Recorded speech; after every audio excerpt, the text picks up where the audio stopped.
高杉晋作と吉田松陰の出会いと信頼関係。イントロダクション。この動画では、幕末の政治家であり、武士である高杉晋作と吉田松陰の出会いと信頼関係について、深く掘り下げていきます。ずんだもんと四国メタンによる対話形式での説明を行います。彼らの出会いがどのように生じ、その信頼関係がどのように形成され、そしてその結果として何が生じたのかを詳しく解説します。出会いの瞬間。まず、高杉晋作と吉田松陰の出会いから話すわね。彼らは長州藩の志功、松下村塾で出会ったの。それはまさに運命的な出会いだったのよ。それはどういう意味なのだ？晋作が松影の教えを受けることで、彼の考え方や行動に大きく影響を受けたの。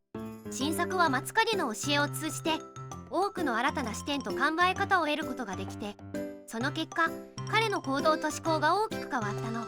そしてそうした変化が結果として幕末の動乱を生み出したのよ。信頼関係の形成。その出会いが強固な信頼関係を形成するきっかけになったの。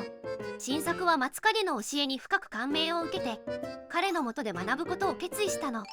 その信頼関係はどのように形成されたのだ？晋作が松影の教えを吸収して、それを実践することによって形成されたの。松影の教えを真剣に受け入れて、それに基づいて行動することで、晋作は自己を磨いたの。それから松陰は晋作の才能と決意を高く評価したのよ。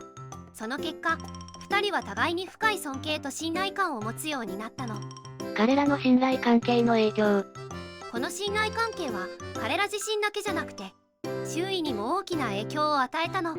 特に幕末の動乱という歴史的な状況において、その影響力は計り知れないわね。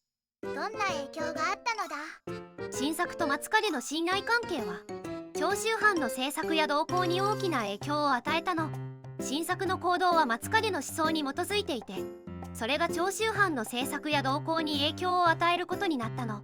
具体的には、彼らの間の信頼関係と共感は、新たな政策の策定や新たな行動の実施につながったのよ。まとめ。彼らの出会いは運命的であり、その信頼関係は彼ら自身だけでなく、周囲にも大きな影響を与えました。この信頼関係が幕末の動乱を生み出した一因とも言えるでしょう。これらの出来事を通じて、我々は人間関係の力と、その影響力を改めて認識することができます。今日の動画はここまで。最後まで見てくれてありがとうございました。このチャンネルでは、日本の侍に関する情報を5分以内の短くまとめた動画を毎日投稿中。